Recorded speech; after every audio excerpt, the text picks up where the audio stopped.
Bring me everyone. What do you mean, everyone?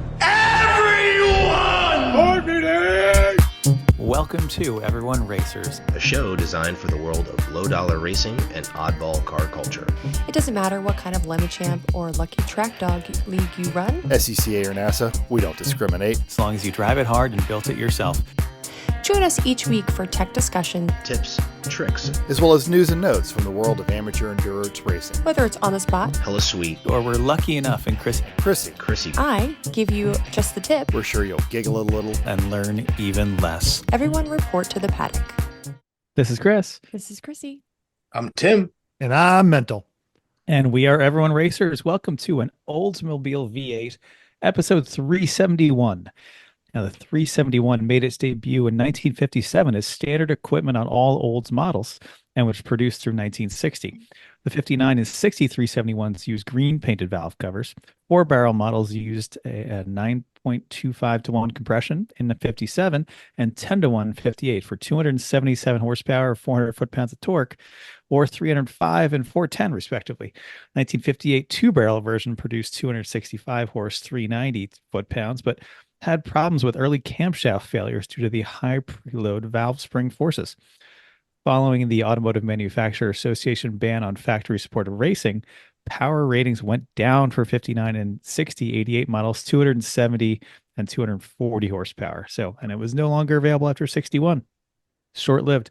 This engine was also used in GMC heavy trucks as the, quote, 370 of 232 gross horsepower and 355 gross foot-pounds from 57 59 with some modifications for the heavy-duty use. So probably an engine no one has heard about ever before. No I'm impressed with those torque numbers, though, especially in the 60s. Holy crap. 400 foot-pounds. Yes, Yeah. please. It's gross, though, so it's like 300, really, but still healthy. Come on. But when you have a 2-speed automatic, you're pushing it all through. That's not. Yeah, through a slush box. 400 turns into 197. Yeah. Oh, well. Well, if you're not working on your obscure 50s Oldsmobile, what are you working on? How about mental? Why don't you start us off? Last week, I talked about taking my Miata to the dealer for the warranty recall on the electric vehicle vacuum pump. This is in no means to cast shade on Findlay Mazda. They're actually a really good dealer. I got a video the next day of everything that they inspected and looked at. My wheels were off the thing and they recommend you do this, recommend you do that. But while they were prepping all this, they left the car turned on so that the battery died, so that I lost the code on the device that needs to be replaced. So they said, as soon as it pops up again, bring it back. Care to guess what happened on my way to work today? Yeah. Oh, So no. it will be going back there in the morning, but, and again, not throwing shade, but I just want to throw this out there because this is a very above board dealer. And they're like, oh, you got this many miles, recommend you replace your brake fluid. No, thank you. Because I put that dot 5.5 in it that I had left over from quite some time ago. And no, it was expensive. And then they did point out that my rotors really shouldn't be turned and I need a new set of rotors and pads all the way around. Would anyone on this screen or listening at home care to guess how much a set of 4 rotors and 4 sets of brake pads on a Mazda Indy Miata without the Brembos cost at the dealership installed? With labor? Yes. $1,350. Going 18. I was gonna say 16. I was gonna fall right in the middle of that. Okay. Apparently y'all have a lot more experience with dealerships than I do. You all busted by the Price is Right rules, but it was $1,200, which just floored me. But I was able to use that as negotiation with the head of the House Ways and Budget Committee of well, if I just get this Flying Miata brake upgrade, I'm saving $200. So that's in the mail. It's coming to me, and I'll be doing that probably over the holidays. The Indy that works on my mom's car said, oh, yeah, you're going to need new rear pads in the CX-5. That's going to be $780. And I said, no, thank you. And I looked up Mazda OEM pads, $50. Mazda OEM rotors, $60 each. It's like, what, an hour? I don't get it. I just don't get it. And again, it's a lovely dealership. They're very upfront, above board. I've got no qualms with anything else that they did. I know I paid too much for an oil change, but while I was there, what the hell? But yeah, so there was that.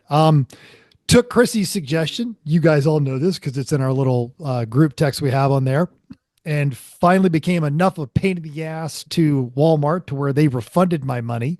Oh, good. And That's good. yeah, and canceled the order. And I drove the rally car right up to the local Hispanic shop. Now, installed, it was going to be $360 for the cheapest knockoff tires I could find. Care to guess what the boys down the street could do it for? $260. I was gonna say $250. I $1. was so close. And $1. Yeah, hilariously, $260 and 3 Gatorades. Hilariously enough, they are light truck tires, so they're semi off-road tires. So the stuff what you need for the weight. Yes, that Jeff Stobbs is ready for us to take off road. How we'll be loud ready for. are they? Huh? Not as loud as the stereo. Okay. Epic. And after spending a great deal of time wasting tax dollars studying Formula V's, reading that huge thread Chris told me about months ago, the book and everything, I have now started to delve into the good Formula V that's in the garage. Step one is wiring, which they had running kind of like through the frame. Makes me all kinds of nervous, but I've got a whole wiring diagram. We'll start all that. And then just today, I had my second round of MRIs. One of the things I do love about this show is our audience is very empathetic, and everyone that has had an MRI was telling me they empathize with my experiences on it. Today was not much better, but I did get some clarity out of it. So we've got a direction, nothing major. What you got, Tim? I have a quick story that's pretty ridiculous about MRIs that I'm going to share. Don't wear metal jewelry. If it's about the butt plug, I already saw that Reddit thread. It is.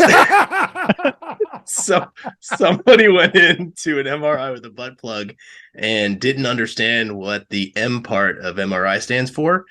So that MRI turned into surgery to have the butt plug removed from an area next to their lungs. Yeah. So, no jewelry. Took the hard way through. Including toys when you go for MRIs. Because you got to fill out the form, do you have any implants, piercings, no. And you answer the same question about 4 times. And then the lady's literally sitting there like, do you have any metal, I'm like, no, I don't. And she's like, sorry to keep bothering. No, I get it. I saw the picture of the wheelchair that got sucked into the MRI machine. Yeah. I know where this is going. Uh-huh. Yeah. So don't be that. Yeah. Just don't. So anyway, so went through that. Still just, man, challenges all of my calming techniques to be in one of those things. Tiny tube. It sounds like a jackhammer. Yay. Bang. Seriously. Well, jackhammer, like, that's what that sounds like it's operating normally. MRI. So that doesn't sound right. Why is it doing that noise? Yeah. So yeah, that's me. You guys all had great weeks. What, Chris? You even typed it in the notes that way. Awesome.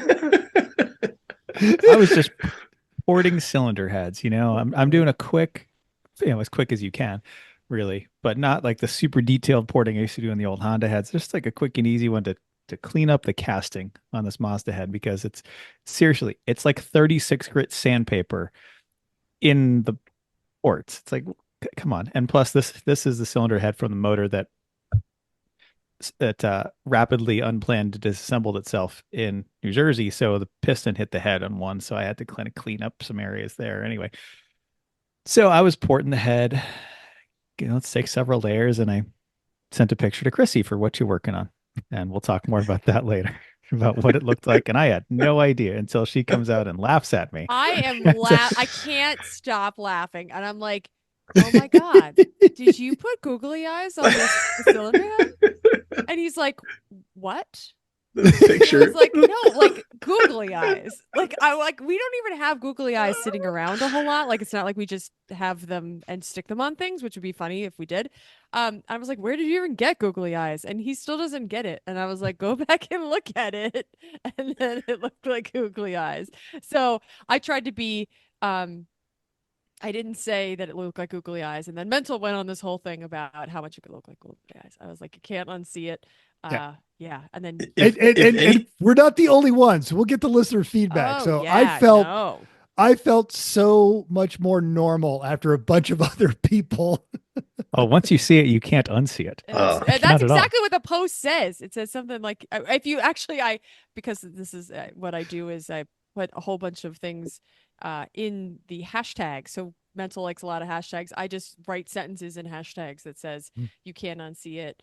The eyes are watching you or something like that. I have made a whole bunch of things about eyes.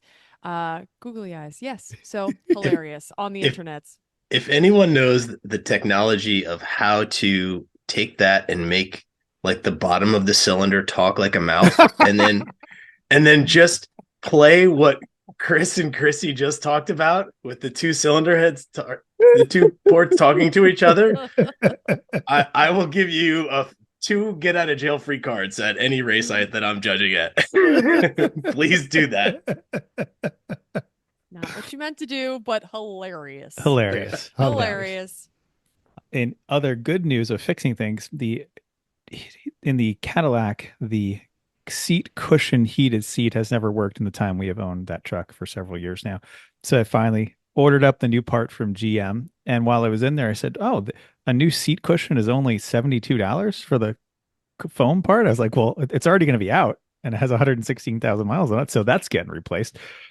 So I took the seat out and disassembled it on the living room floor and replaced the seat cushion foam and the heat and ventilation pad because they all are together in this. And now I have operational heated seats, Yay. which is great. Was that a GM specific website, or did you get that from Rock Auto? No, I got it from GM Parts Direct. Okay. So it's a GM dealer that has good online prices. Yeah.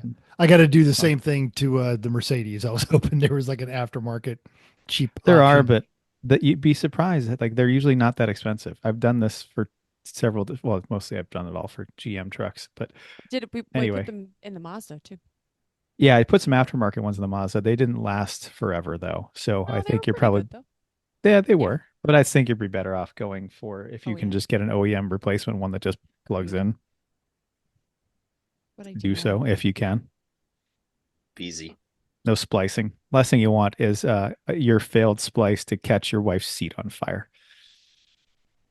Yeah. Scale of good to bad. I feel like that's a lot of nights on the couch. Yeah.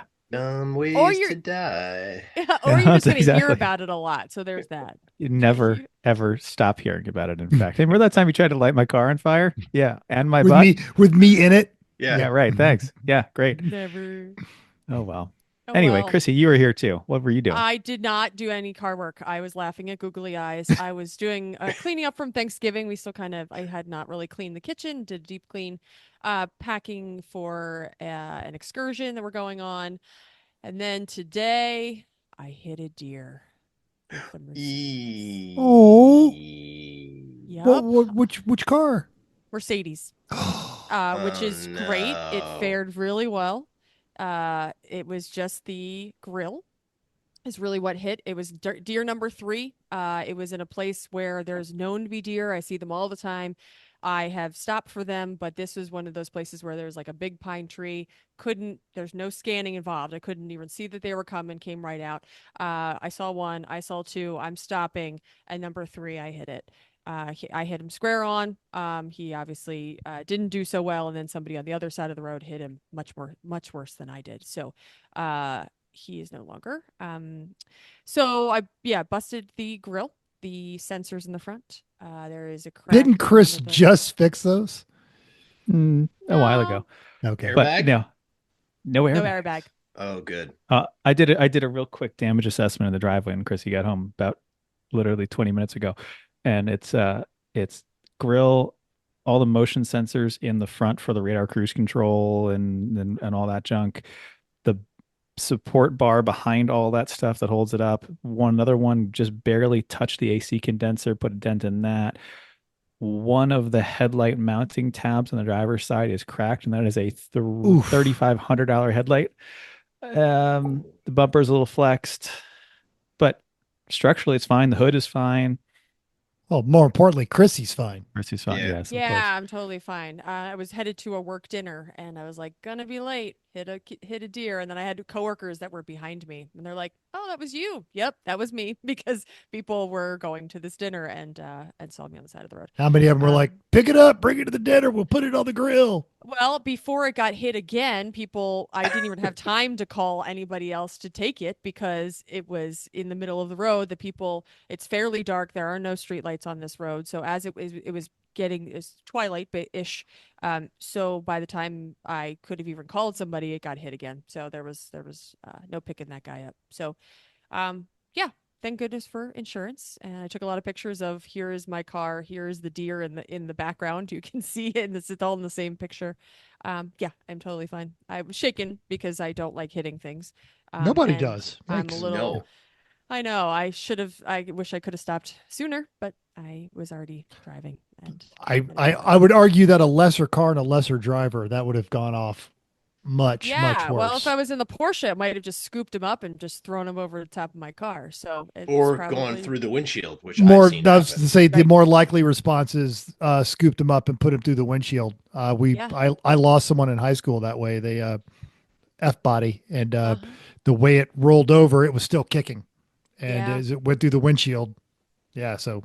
No, this one was kind of it's because I think the nose of the Mercedes is so up and down. It seemed like it just pushed him forward. So he didn't he didn't even come towards me. He went the other way. So yeah. So that's the death portion of my what you working on, because now we have some car work to do. The death portion. Well, on the upside, when you drive the Cadillac, now the seat heater will work. Yeah, that's great. I'm gonna figure out what I'm going to drive tomorrow. It's still drivable, but there's still. Are we gonna guess that insurance quote? I feel like we are. Once we get the full list, sure. Okay. But you're gonna. I used to do this for work. So I feel like this is like going on win Ben Stein's money against Ben Stein. I'm not going against Chris on against that insurance quote. You can try, and then you might lose. Yeah, definitely. Tim, let's talk about happier things. What are you working on? Well, I put a video out there. I went over to Jeff Gates' Driven Garage a couple of times this week, getting a little work on the McLovin. We're doing an Ecotech swap on that. We've got the motor and the trans placed in. We are putting a Willwood brake system in it. We are going to retrofit Camaro uprights and put in disc brakes on all four corners, because we are more than doubling the horsepower with just a stock 2.4 liter Ecotech motor of what was in that thing. So it was fun. We mocked up where the pedals are going to go. It's drive by wire, so the throttle pedal is easy, but getting the whole bracket and everything for the clutch and the brake pedal was a little bit of a challenge because of where the steering column comes out, but we were able to cut a bunch of stuff out and make that work. Jeff drew up real quick on his CAD machine a bracket for the firewall side where we can then mount it through like 1/8-inch plate. So we'll have the 3 master cylinders on the engine side. We'll probably build a little bit of a heat shield around those, but the pedal placement, it looks awesome. So we spent probably 3 or 4 hours really trying to get through that, seat in, seat out, trying to make sure the placement's good, height was good, and I think we got it dialed in pretty well. So everyone, even with Jeff size 14 feet in there, that's still going to work out good. So we're happy with that. A little bit more drama with my Corvette. It is running really poorly. AFR gauge is at 20. Yeah. Oh, 20. So I've got a tuner. He's going to build me a base tune based on all of the new internals that I have in the motor, which should allow me to do a proper break-in, get the rings seated, and then I'll drive it around a little bit and then do a proper tune on it afterwards. So it's good. No noise, no leaks. Just got to get that part figured out. He said to check. I'm getting a throttle position sensor error. Two of them actually, both A and B. One high voltage, one low voltage. The plugs look good. I'm gonna just check grounds in a few spots and see if maybe there's a ground issue. But digging through that a little bit.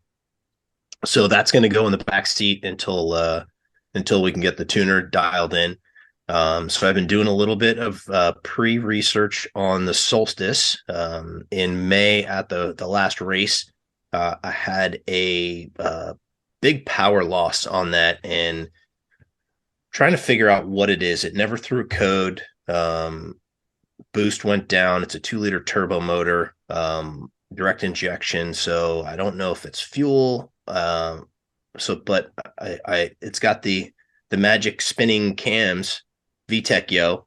So doing a little bit of research on failure points for that and what to look for. So I'm going to dive into that when I get back from Road Atlanta and start to see if we can diagnose that a little bit. I'm hoping it's not the high pressure fuel pump that pumps that thing up to at the fuel rail. I think it's like 1100 PSI.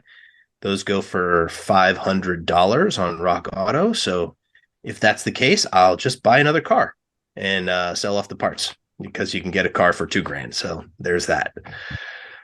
So hopefully it's something easy and dumb, and we'll get that dialed in. But just packing up, getting ready for Road Atlanta. Got stencils done, so I've got a good bribe stencil. It's pretty impressive. I'm legitimately, you've always made art. This one's you've upped the game on this. It's a 2-step stencil. So I had to do a little research with Eric Rude and Judge Phil, where he's done a few 2-step stencils. So I got a little bit of feedback from those guys. So that'll be good. And then we've got a good lame sticker for all of you with shitty themes. So don't come with a shitty theme. Just don't. Yeah. Just don't. Yeah. Just don't. Just don't.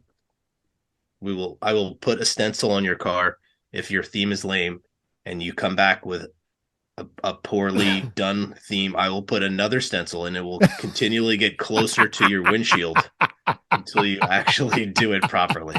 Wow. So hello, Podcat. Hey, hang on a second. Yeah, Chris, just gonna need you to say anything at all. Anything at all? No, didn't work. I just looked up what the kitty cat love. Yeah, Kitty's helping me. I just looked up the price of the left headlight for the Mercedes with the LED option. It's $4,000 for the headlight. Maybe you should just buy a new car too. No. Hey, comprehensive. Only has $100 deductible for a deer.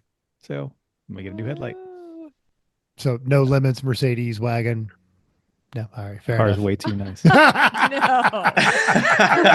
you're funny. No, they didn't hit the deer that hard. It did not. I was just looking forward to the seat massager in the race car. That would have just been, yellow flag. I'll be salute. It's a invigorating massage. There we go. That's quite nice. All right. No need. Oh, yeah. So that's it. Good stuff. It's a lot. It was busy. It's a lot. Okay, it's news and nothing. Chris Teague at The Truth About Cars has some good news in this dystopian landscape of car news.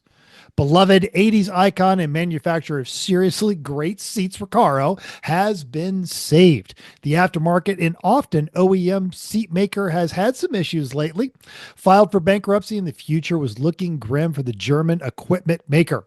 Luckily, Italian parts supplier Proma Group is buying the company and, even better, will retain the company's German employees. Proma Group CEO Luca Pino said, "Our investment in Recaro Automotive will strengthen our ability to deliver a premium seating product while embracing the most cutting-edge innovations in the automotive sector. You The mean Bobbity Recaro Boopity? name Bobbity Wow. Boopity. The Recaro name is renowned throughout the You world can as a quit at any benchmark of time. a German industrial technology, and Proma Group, a symbol of Italian manufacturing excellence, is excited about the future and the quality that will be expressed in the automotive market thanks to the union of the two first-class companies, Bobbity Boopity." As Teague Ooh. points out, Wow, that was a lot. Proma, Wow. as Duolingo. Teague Wow. points out, Proma knows this industry and will Speaking hopefully keep the same Spanish on level of Duolingo. quality people have come to expect from Recaro rather than just cutting cost and driving the name into the ground. Thanks, Duolingo. Thanks for watching. Good job, F1. Mateo. Yep. All right. I'm pretty sure that nobody that listens to the show is enough of a mouth breather to have truck nuts non-ironically, especially on their truck. Now, there is a new kind of truck nuts that's actually funny. Caleb Jacobs of the Drive tells us how the automotive world's tackiest accessory might have reached its final form. Yes, we've all seen the douche nozzles with low self-esteem hang some plastic icicles from their truck, followed by people with slightly better taste hanging actual large hex nuts from some chain. Well, now people with electric trucks are getting in on their version of the joke by hanging large wire nuts from their trailer hitch. So to summarize for you, people are 3D printing some big ass wire nuts like you'd use for home AC wiring, a light fixture or switch, and then hanging them from the back of their truck. Really, this is a nice version of ball busting from people with electric trucks to those of people who are likely coal rolling idiots. So we're all for it. They are amazing. I love like the big giant wires. These are football-sized wire nuts, people. They are enormous. Yes. If you're watching this on YouTube, Wow. I remember getting this, and it is, yeah, that's just, if I saw somebody that has like the regular truck nuts, I'm like, I don't want to talk to that person. But if I see this, I'm like, all right, Let's that's be someone I friends. can be friends They with. have a sense of humor. Yes, Yep. they Yeah. do. I can't I wait like to it. see somebody in a Tesla driving around with those things on there. That's going to be the cyber truck going down like that. Cybertruck. Yeah, why not? Why The not? only accessory that'll make that truck look better. That or, Uh, less like a dumpster. Fair. Well, we all know that Nissan sucks, especially me, because I broke one over and over and over for many years. But apparently, so does their luxury brand Infiniti. Over at Autoblog, Ellijah Nicholson-Messmer tells us that U.S. sales have plummeted over 50% the past 5 years. This year, Infiniti sold a scant 42,567 vehicles, roughly half of the 87,934 that it sold during 2019. Not being able to squeeze unsuspecting folks into an Altima with multicolored body panels at 19% APR means that those dealers are hurting. The Automotive News reports that the average Infiniti dealership sells just 24 vehicles per month. So their current proposal is to allow Infiniti dealerships to co-locate with Nissan stores. This approach aims to keep struggling higher-end Infinitis in the fold while minimizing costs in competitive markets, which is exactly where Infiniti can't afford to lose their representation. Now, while they may share a physical address, the deal requires them to maintain distinct identities. For example, separate entrances, showrooms, and lounges for its customer, as well as unique sales and service teams. However, behind-the-scenes operations like administrative support can be shared between the brands, which we are certain will no way impact the premium dealer experience. No news on whether Infiniti-branded Space Saver spares will be available for their mid-range sedans a la Altima. In future news, cars. Infiniti is no more. Yeah. 24 cars a month. How many people do you need to schedule on the sales force per day? 2. One. 1. The manager can cover during his lunch break. Other than that, you're good. Well, so there's your thing. As you know, at Infiniti dealership, you get the whole dealership to yourself. Can you come in on Yeah. Tuesday? Right? Steve will show you around. Yeah. Mhm. You'll have a nice personalized experience or something. All right. Mhm. Did our discussion on the Olds 371 pique your interest? Want one yourself? Where can you find such an obscure thing? Of course, it's racing junk. We found this 1957 Oldsmobile 88 on consignment. The ad is limited in text saying a 1957 Olds 88 four-door 371 V8 automatic transmission non-running project. So there isn't much there, but at least there's 14 pictures for you to see a excuse me, maybe rat. A rat free. Let's Not hope it's likely. rat- Not let's- likely. Let's hope it's a Yeah. rat free. It's also rot free, honest, four-door surviving, looking for some love.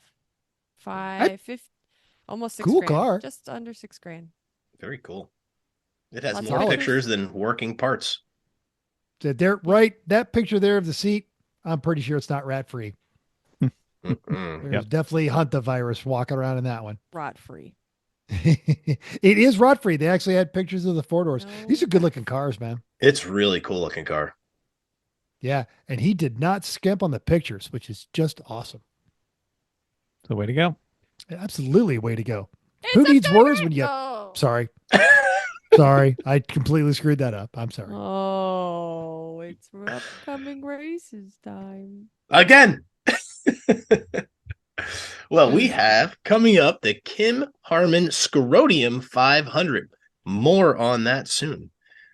That has 119 cars, 26 BMWs, 6 Miatas, Boring. yeah, 12 Hondas, Wow. Yay. no Porsches, No. Womp, womp, womp, womp, womp. a Borgward Isabella, yes please, an F-250 with wire nuts, and 2 Lincoln Town Cars. Eric says It's a good race when there's more Borg awards than Porsches.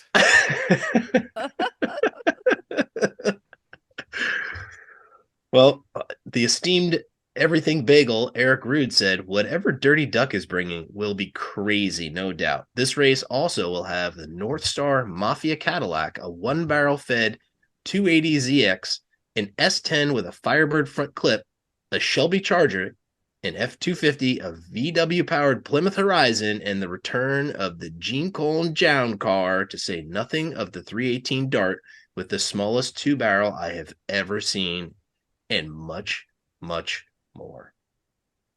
One of those BMWs is our buddies from Breaking Bad Racing. They're bringing their cheaty V8 swapped BMW now with an actual oil dipstick. There are 26 either new cars or new teams coming to this race, which is amazing. You're going to be busy, Tim. Yes. With and rain? Mm-hmm. And no, it's worse. Scattered rain. Oh. Hero pavement. Yeah. Everyone thinks they're fast until they're not. Womp, womp, womp, womp. Yeah. It wasn't as good as my first one, but okay. Well, I'll take it. Oh, well. Just a few hours away, Lucky Dog is going to be at Barber. They have 54 cars, 11 BMWs, 12 Miatas, 5 Hondas, 3 Porsches. That's where they all went. And a 1980 Rover. Yay. Good job, guys. Good on you, boys. Whoever brought the SD1 is doing it right. Hey. Well done. Okay, Right. let's do our feedback time. So after I spent that time porting the cylinder head for the Mazda and Chrissy posts a picture, we got lots of reactions. So I did actually immediately put on there that if you're just glancing at your phone, it looked like googly eyes. And it's not just that it looks like googly eyes. So if you're with us via audio only, come with me to a world of imagination, because the one cylinder appears to be looking straight down, and the one right next to it appears to be looking to the right of it. So it's cylinder number one looking to the right, go, hey, what you doing over there? And cylinder number two, nothing, just leave me alone. Looks like you're getting ported. So what if I am? It's fine, neighbor. Just got ported myself. Word is the whole neighborhood's got to get it. So don't be embarrassed. And number two, thanks. That makes me feel better. And I wasn't alone in my little fantasy world where ported cylinder heads with googly eyes talk to each other, because Carl Applegate also said, I definitely thought he put googly eyes on the valves. Yep.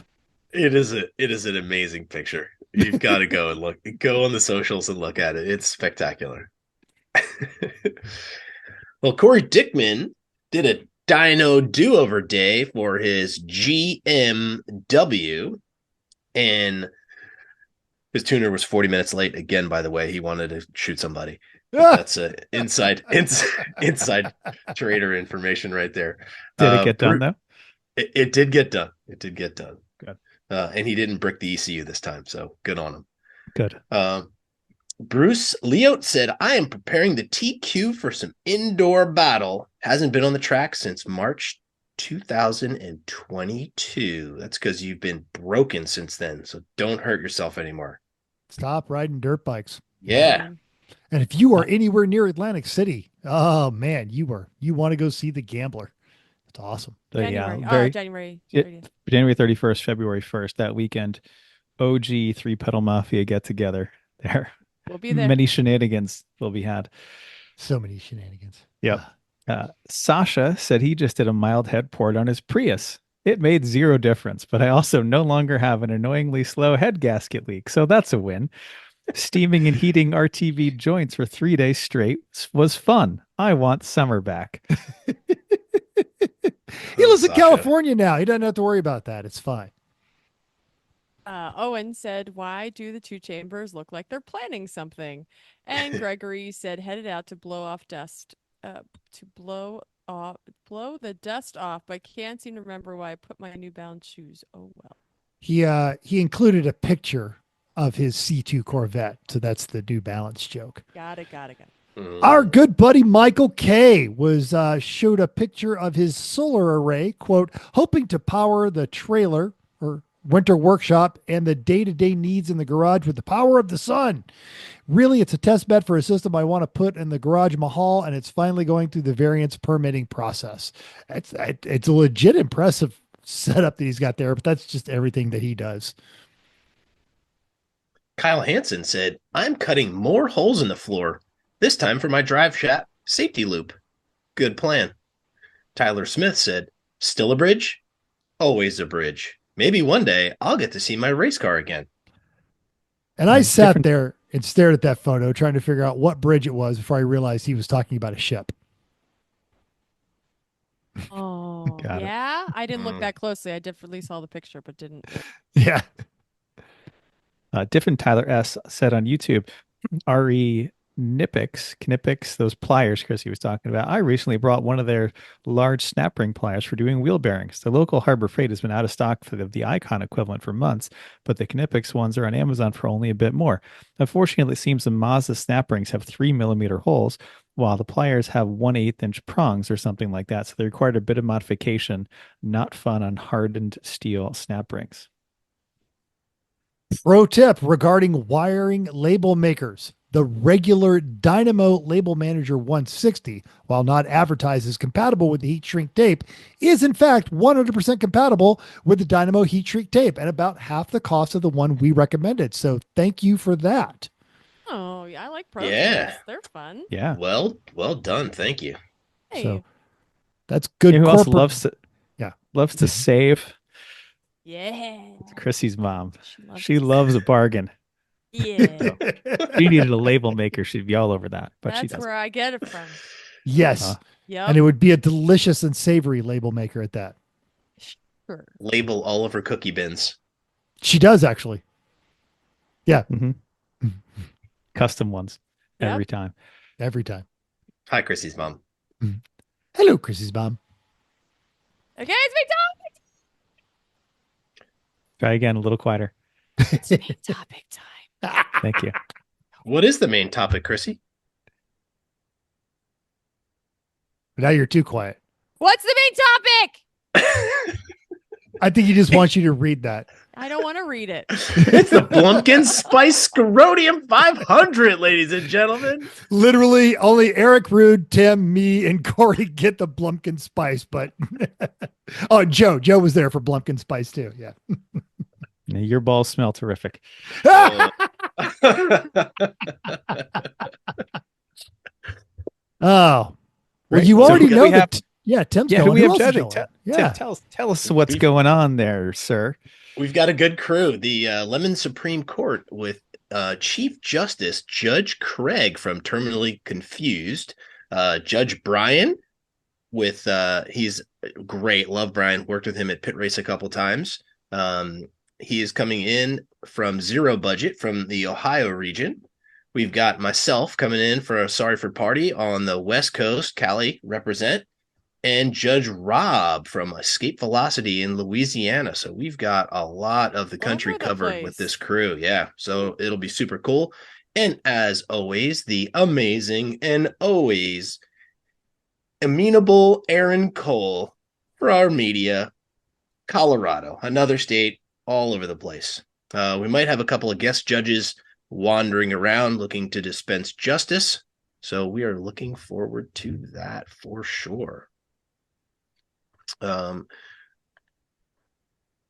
We have an interesting weather. Yeah. Yes. Walk us through that on. weather. You should be able to share if you want. There you go. Oh, So that's even better. We have a low pressure system coming in, and it's going to impart rain on Friday, Saturday, and Sunday. There'll be scattered showers about this area here, and we'll be pushing down all of the people. The aggro people coming down from the Northeast will be traveling down into the poor weather.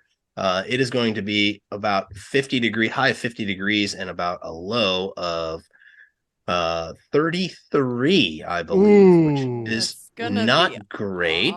Awesome. Not great.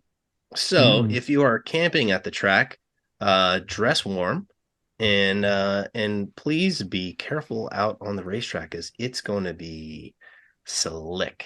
So see you in the penalty. Yep. Everyone knows how good Falcon and Zenuses are in the ice. So yeah. Studded tires for Saturday morning. Great. Okay. Well, some more about the track. We are, of course, at Michelin Raceway Road, Atlanta. This is a 2.54 mile, 12 turn natural terrain road course built in 1970, and it really does flow over the hills of Georgia. Built on 750 acres in those rolling hills, 90 minutes from Atlanta. For this year's Kim Harbin Scrotium 500, looks like Lemons is going to be using the outside paddock. There's plenty of room. None of it's covered except a little like lean-to where HQ is going to be, and that's about it. So enjoy that. There's also like no power, really. Very limited power anywhere around there. Nope. Sorry. Too bad. Let's see what else. Overnight camping. There is one camping fee paid, and your team's online registration covers overnight dry camping for all team members. There are a handful of electrical hookups, first come, first serve. You're probably too late already. Fuel is sold on site, but there are gas stations within 6 miles in either direction that are guaranteed to be cheaper. There's also the full complement of fast food, groceries, auto parts, all the like within 10 minutes. So you are pretty well supported. Now, when he says dry camping, he doesn't mean you're not going to get rained on. That is not what he means. You're definitely going to get rained on. It's so many memories of people living in like pop-up tent tarp shanty towns, just being cold and sad, and then we'd get in the RV and say, "Oh man, how those people sucks to be those people." Right? Yep. Okay. Road Atlanta does not allow stand-up scooters, and paddock vehicles must be lit at night. There is on-site security at Road Atlanta, and they're not known for their sense of humor. Noted. They're nice. Just follow the rules. And also, there's a super fun place, Patty's Irish Pub. If you can, their Reuben is highly recommended. So check it out. Now, scheduling. Yes, scheduling. Sorry. Thursday, 12 December. The gates are going to open from 2 to 10. That is tentative based on employee availability. From 6 p.m. until 8 a.m. And this is going to apply the entire weekend. There are no race motors. Road Atlanta, being built back in the day, has been surrounded by high-end houses who apparently don't understand that living next to a racetrack doesn't mean you move there and you get to complain about the noise, but they're trying to be good neighbors. So the security has to come yell at you. So no Italian tune-ups at 11:30 at night. How else am I going to fix my engine except for so many revs? I have to rev it a lot. Exactly. Nope, you're screwed, buddy. So Friday at 7 a.m., those gates are going to open. And at 8 a.m., headquarters and the test day registration are going to be open as well. So from 10 a.m. until 5 p.m. with a lunch break for an hour at noon to 1, test day, which is being run by the 24 Hours of Lemons. So it is limited only to 24 Hours of Lemons race car, and you are going to have your driver's wristband to get on there.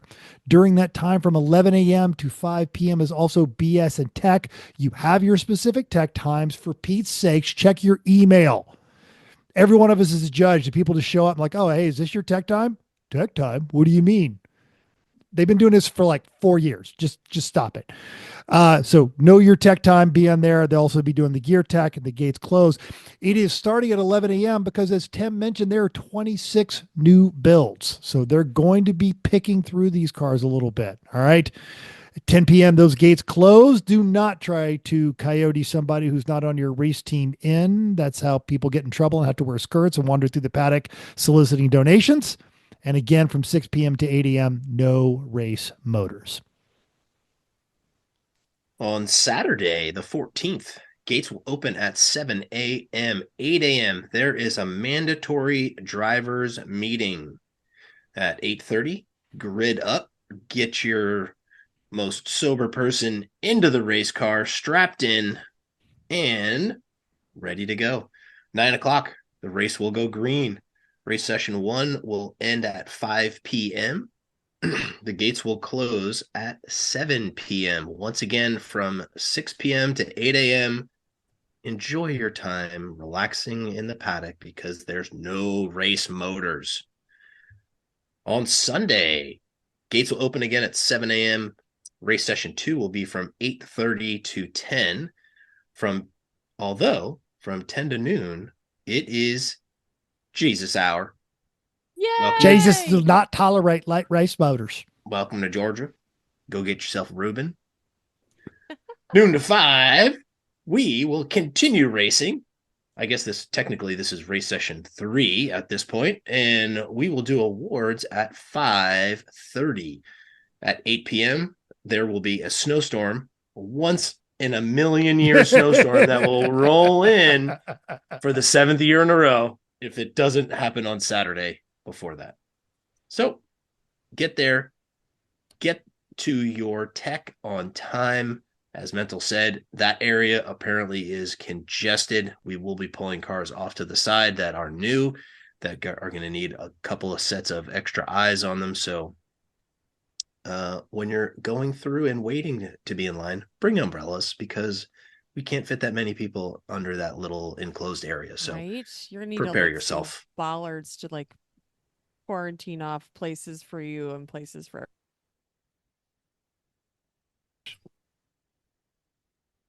All right. So trying to type up the turn by turn here. Sorry if you guys can't hear me doing this because we just weren't that prepared on that one. Oh, that's fine. I figured we were going to wing it. Once we Go have for it. We can wing it. I'm not going to wing it. I've never been there. So it's all on you, buddy. I guess I got to pull up a map then. Yeah. Look it up. The only time Yes. I was there, I was really sick, so I don't really know. Well, you're going out of the pits onto it pulls you right into turn 1 basically is when you come out of the pits. So we're not going to talk about that as much, but turn 1 is an uphill off camber turn, and if it's raining, which it is going to be a river flowing across turn 1. Yep. And you're going to have to cross the dry line twice and it's going to be interesting. Turn two is up at the top of the hill. It is a slight left, um, as you're really just coming out. It's just a setup between 1 and 3 is all it is. Turn three is an ongoing battle between Miatas and the track. It's a So good right turn. yes, and what happens is people they start cutting the corner, and then it digs a hole, and then Road Atlanta comes through there, and they build a bigger gator, and then Miatas start cutting the track more. If you center over that gator or you try to get your wheels onto that gator, it is going to upset your car. And certain cars in the dry that can give you more traction, but in the wet, just stop because they are very rough gators. And if you put that gator through the center of your car, you are going to damage something, and it is going to be something you are going to need for the rest of that racetrack, like an oil pan or a suspension piece. So sure, you've seen like all those IMSA videos where they're bouncing it off the entrance into turn three. You're not that person. Just stay off of it. Tim is a great guy, and if you want to talk to him that bad, talk to him after the race. Because if you start grabbing that curbing, you're going to be talking to him early. Yeah, don't be dragging all your leaky ass race car through my paddock because you ripped the oil pan off. Yep. All right. Turn four turn three is a hard right. And it catches a lot of people unawares and they end up going off there too.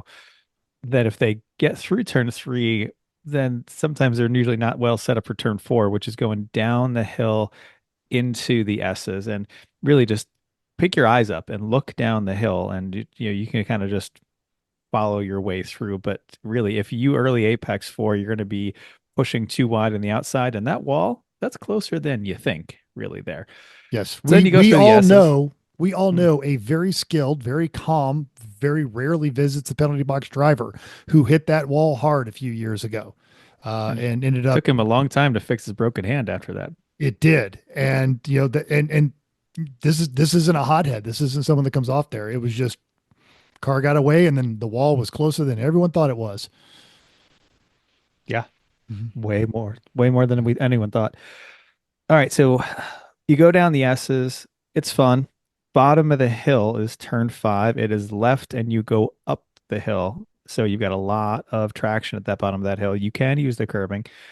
It's going to put you to the outside, though. So watch out. Stay out of the gravel, because it's easy to get caught up in there. I've definitely, that's one of the few times I remember spinning the Civic is coming into turn five, just too hot.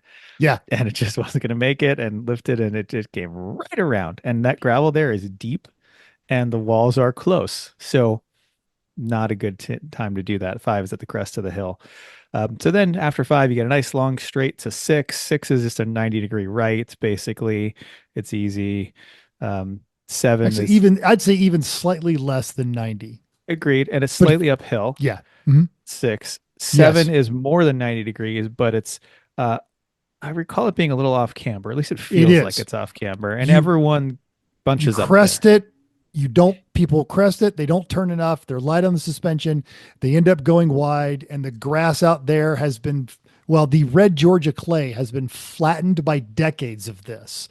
It's not particularly dangerous in the sense of you're going to go flying into the wall because they did move that wall far enough back. But if you're the second car coming through there and someone's already gone off, they're going to be trying to re-enter the track, or they've lost it, or they're trying to stay out of there. So just be careful as you're doing that one. And that leads you on to the super long straight, which yes lasts forever. And it's partially uphill. It kind of goes, it has these two like corners in quotes. They're not really corners. They're slight arcs of the straightaway. But you come out of a pretty slow corner seven, and it's just a drag race, and it can get like four wide down that straight sometimes. And the speed differential can be startling here. Isn't there a little pinch in on the left side? As you get toward the end of the straight, yeah. Yeah, it kind of undulates a little bit. So you kind of pinch in. If you're running four wide, somebody may run out of space. Yeah, you can't run four wide the whole time. There are a couple spots you can, right, but you're going to have some fast cars probably doing 130, and then you're going to have an F-250 going 85, right?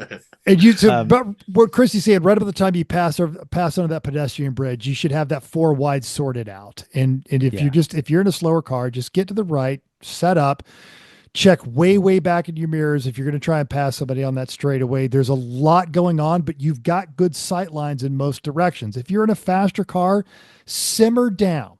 Just roll to the outside, calm down a little bit. You've still got all the time in the world. Let some slower car get 1 or 2 around there, and then you can motor past all that. If I'm not mistaken, this was where the spinning Crown Vic took out Randy Popes in the Subaru last year, and it was just because it was raining, and one of those mini rivers Chris was talking about was going across there, and these cars are hitting them at full bore.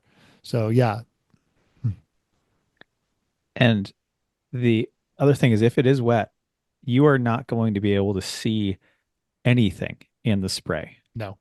Anything do not at all. overdrive your vision. Don't. No. Just don't. It's not worth it.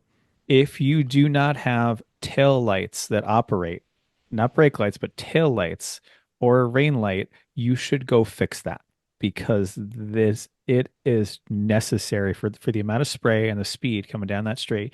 You cannot see cars that are there. So strongly recommend having some rain lights in the back.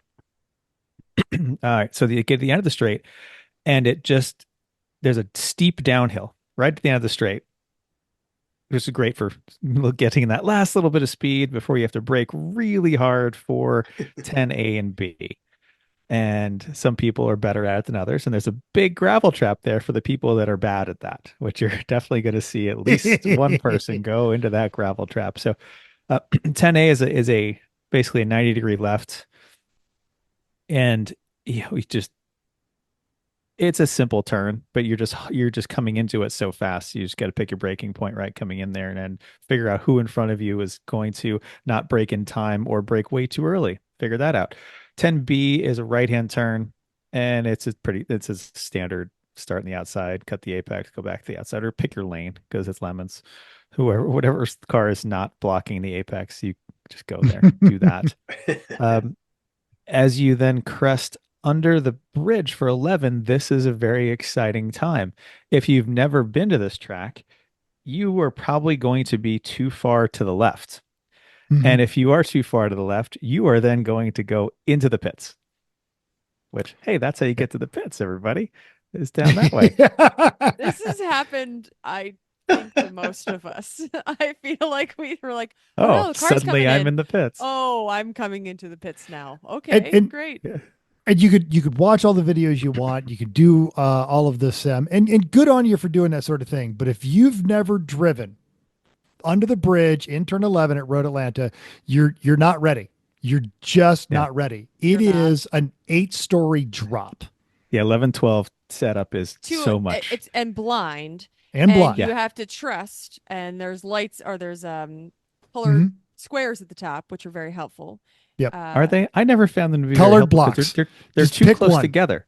Yeah. They're too close together though. So just go further right than you think you need to until you can see the other side, and then figure out where you're going to go. That the road is going to be there every time you go there. Which they don't move it. Not during the race. They leave it there. No, but there's some times when you might go. Yep. Is it over there? Okay. And this is key. Once you've crested that, don't start yanking on the wheel like, oh God, I've instructed there and had to reach over and grab the wheel a couple times. Like, no, we are not going to make that radical of a correction with our foot in the floor as we're cresting this hill and rolling down it. So it's just one of those things, and just build up to it. You don't have to set the record on the way out there. And honestly, once you get it, once you've kind of gotten down 11 into 12, that's probably one of the most race car driver feelings I've ever had. Is like, psst, I just went sailing down Road Atlanta to turn 11. That's like legendary. And as you're coming down the hill, though, you can't help but staring at the wall that's right next to 12. I'm so good at that. Oh, I'm so good at that. And you are hauling the mail down that hill.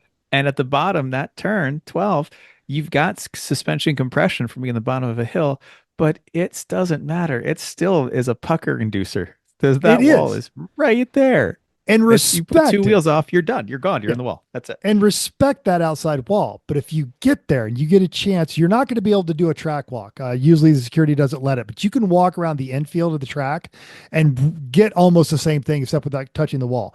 So as you're looking at that, notice there are not very many tire marks on that outside wall of 12. They're all on the inside wall because someone stared at that wall, freaked out, yanked on the wheel, and spun it into the inside wall.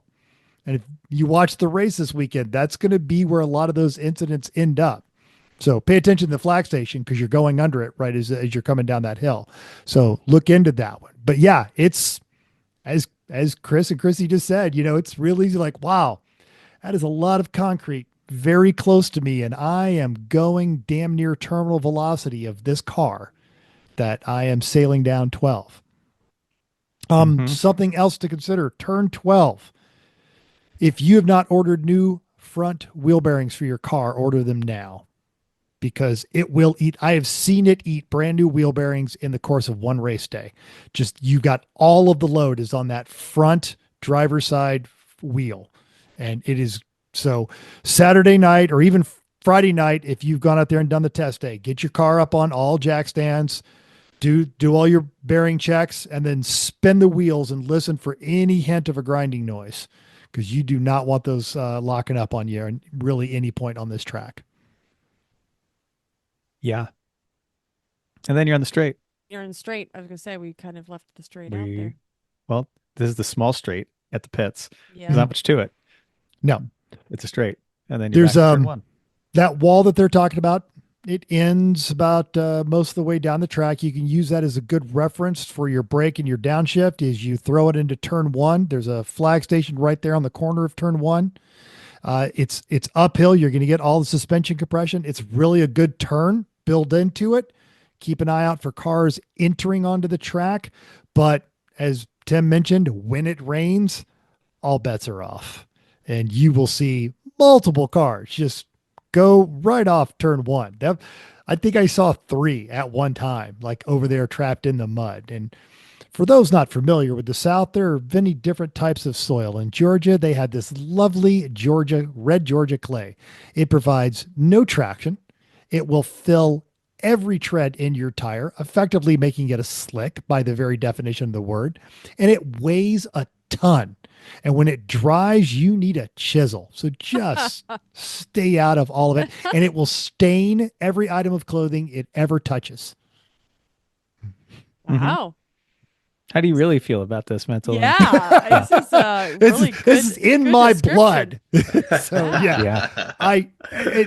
I've said this before, if you haven't heard. I grew up at this track. My father worked for Datsun at the time. Datsun owned the track, and Paul Newman was their driver. So we would go to the SCCA runoffs every year in October, where it would rain and cars would go off the track, and I would do this. So I have spent many years at this track. I went to race school at this track. I've taught at this track. I do love it, and we've talked about there are tracks in the U.S. that just have a feel to them. VIR, Mid Ohio, New Hampshire.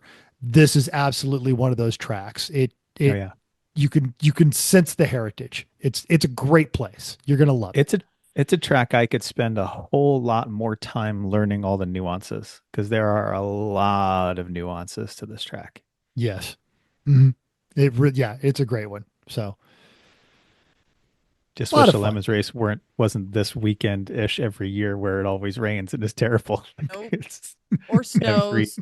Or snows. The year we had the ice line or the snow line, and we're like, and then of course the windows have to be open and you can wear all the clothes you want, but it's pouring rain and 45 degrees. It's all of the terrible weathers.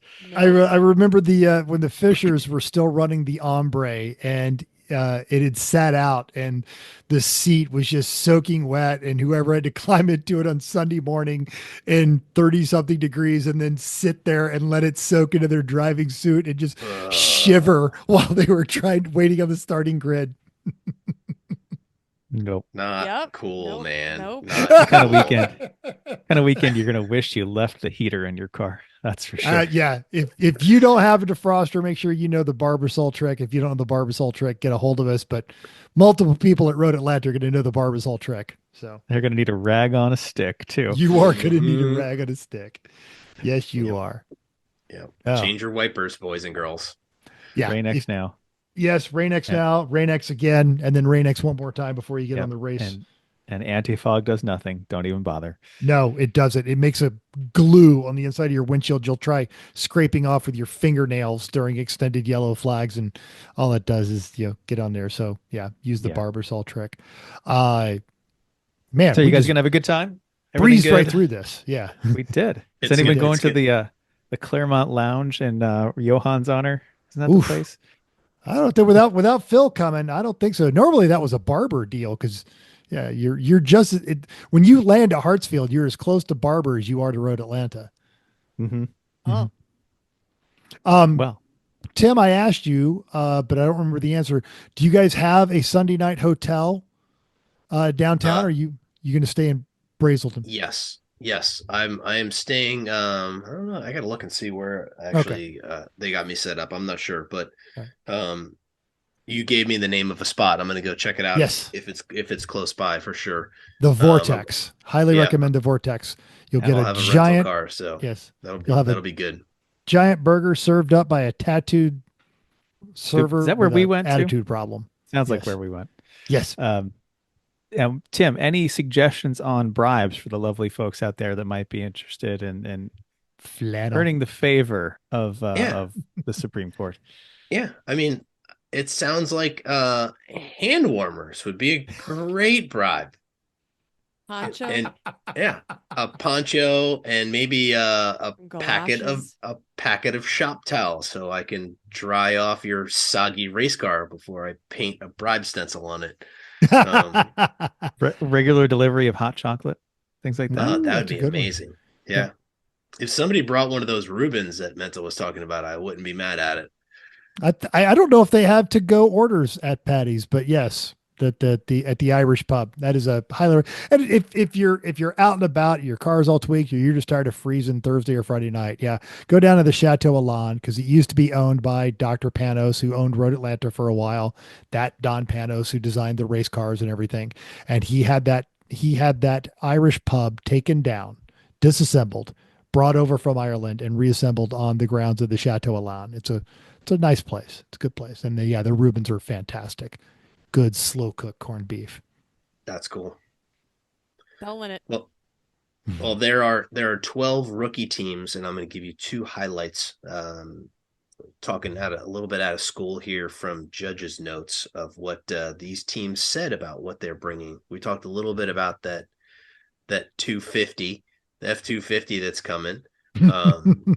They said we're a burly quartet comprised of engineers, mechanics, machinists, nor do well, love scallywags, ready to jauntily blast our mid-90s apocalyptic work truck around the sweetest gentle curves of Road Atlanta.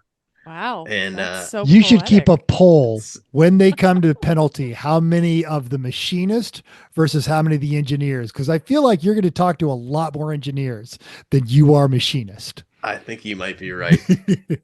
Yep.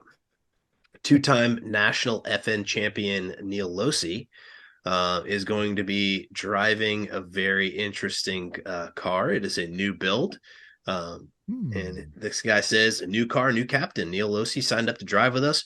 Holy Lord, I've got a 91 Chevy S10 with a 78 Trans Am front clip on it. I'm not going with a Smoking Bandit theme.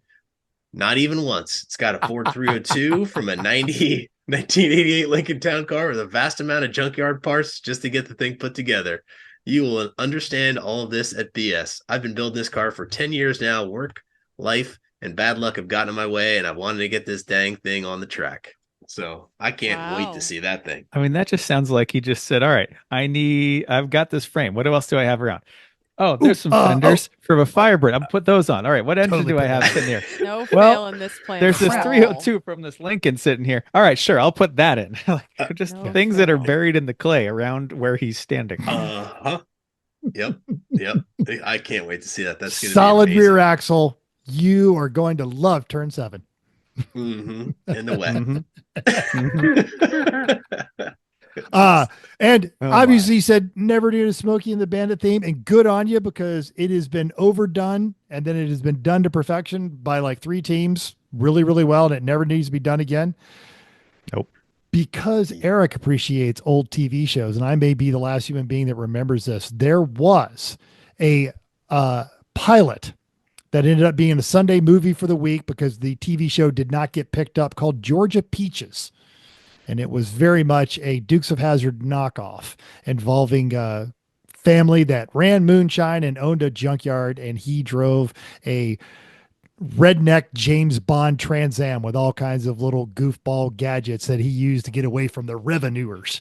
So if you can even find that, it's probably on YouTube someplace. That would be a obscure theme to throw out there that probably only Eric and Brian Trainer would appreciate. And you would know. And I would know. Yes, All right. exactly. Oh, so Cool. Well, it yes. sounds like you guys are going to have a good time. Oh. Good times had by some, because definitely not all this weekend. There's no way everyone's going to have a good time when it's this rainy and cold. No thanks. Yes. Keep your spirit up and your feet dry. Hey, we're going to enjoy watching the wrap-up video. Like, oh, look at these poor fools. I'm going to watch it in my pool. Yeah. Oh, and we've been there when we tried to line up all of our shoes in front of Mental's. I guess it was a heater, but it might have even been exhaust. Like we were trying to just to keep things dry, because once you get it It was a wet, losing battle. We don't really want to be that wet again. No, I just wore wellies all weekend. Cold and wet suit parts. Ooh, it's not. Yeah, I actually do remember that. Like I had like every little space heater, hair dryer thing out there. Yep. We were all trying to do that. Line them all up. Oof. And they were just kind of warm and wet. So, I do have an odd on the spot. Oh, yeah. Or I think technically this is around the horn or whatever we want to do with it. So just down the road at Barber, among those list of the good folks running Lucky Dog, is the infamous Flying Moose Volvo, piloted by our friend, the seat stealer himself. It's his car. I don't think that car has finished a race. So what is you going to take, the over or under? So will he or won't he, when that Volvo breaks, will he show up at Road Atlanta trying to bum a ride? And for those who don't know, we're talking about Randy Popes. Randy's a great guy. He's had this Volvo forever. He lives in Atlanta. He is friends with Kim. He's already going to be at Barber, though. I think he'll just stay at Barber. That's and what once I'm it breaks thinking. really early Saturday, Because he's done that. He'll seat steal on Saturday there if it breaks really early. Then he'll seat steal on Sunday at the Lemons race. So will we see him at Road Atlanta? I give it a 20% chance. I'm going to say yes on Sunday. I'm assuming the car is going to break on Saturday. Kim's brother Craig is debuting his car this weekend at Road Atlanta. So I think there's a little extra motivation for Randy to show up. So I think we'll see Randy on Sunday. Chrissy? Yeah, I agree. Yeah, I was thinking that he was gonna stay there the whole time, but he's got motivation to come over. So yeah, probably. I also think he'll be there on Sunday because he does that at Barber when Champ Car is usually running Road Atlanta at the start of the year. And when his car doesn't finish or whatever he did, we see him Sunday trolling around the paddock at Barber stealing seats. Trying to crash into something. He just can't resist. He can't. He's got to feed the habit, man. All right. Okay. Anything else this week? Or that's it, I think. That's it. What are we talking about next week? Tag us on your photos. Tag at Everyone Racers on all your dreary, wet, or gorgeous photos. If the weather turns out pretty, tag us and mock us on all of your social medias. We did have that happen at Sonoma. Ah, right. You thought it was great the whole time, and you ended up having a little of sun. Yeah. Well, Tim, I think it's going to be a very Tim-centric episode next week. Have you tell us all about what it was like there at Road Atlanta? I will take copious notes and videos and photos of all of the sad creatures. So there you have it, folks. Watch our socials because you're going to see Burvan images all over it. It's going to be awesome. Can't wait to hear how it goes. All right. Should be fun. Cool. Well, have a great week, everybody. You too. Oh, we will. Same. Bye.